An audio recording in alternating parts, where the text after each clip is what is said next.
នដ្ឋានអរិនសូមជម្រាបសួរទៅជនទាំងអស់គ្នាសូមជម្រាបថាខាងជានដ្ឋានអរិនខ្ញុំផ្ដោតលើបញ្ហាឡានហាយប្រីតូយតានិងរឿងផ្សេងបាទផ្នែកអាគុយនិង ABS ហើយសំខាន់បំផុតគឺប្រព័ន្ធភ្លើង hybrid បាទមានលោតសញ្ញាត្រីកោណសញ្ញា check សញ្ញា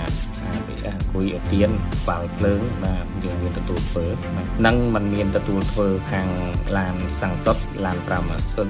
ឡាន5ម៉ាស៊ុតឡានប្រើហ្គាសផ្សេងឬស្ដេច BM ហ្នឹងគឺយើងមិនទទួលធ្វើទេបាទក្រៅពីប្រព័ន្ធ hybrid សម្រាប់ Toyota Vios តែម្យ៉ាងគាត់បាទហើយចំពោះលេខទូរស័ព្ទយានដ្ឋានរឿងមាន3ប្រព័ន្ធបាទមានលេខ010 011និង092បាទលេខដូចគ្នាគឺ380047បាទហើយយានដ្ឋានរឿងមានទីតាំងនៅផ្ទះលេខ9ផ្លូវ372សង្កាត់បឹងសាឡាងខណ្ឌទួលគោករាជធានីភ្នំពេញបាទហើយបើសិនជាបងប្អូនយើងទាំងអស់គ្នាមិនអាចយកឡានមកធ្វើនៅកន្លែងយានដ្ឋានរឿងបានដោយសារតែជីមិនកើតខូចនៅផ្លូវឆ្ងាយបងប្អូនអាចនៅមកលេខទូរស័ព្ទឡានស្ទូចបានគឺលេខ017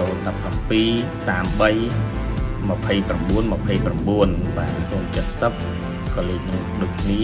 បាទលេខដូចគ្នាសម្រាប់បងប្អូនអាចយកបានបើសិនជាឡានខូចនៅឆ្ងាយមិនមាន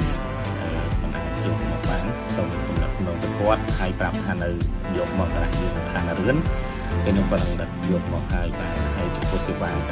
វាទទួលនោះបាទនិយាយទៅខលទៅគាត់ហើយសួរserviceគាត់យកមកបានបាទតើតោះហើយអូខេចាំគាត់យកមកបានបាទ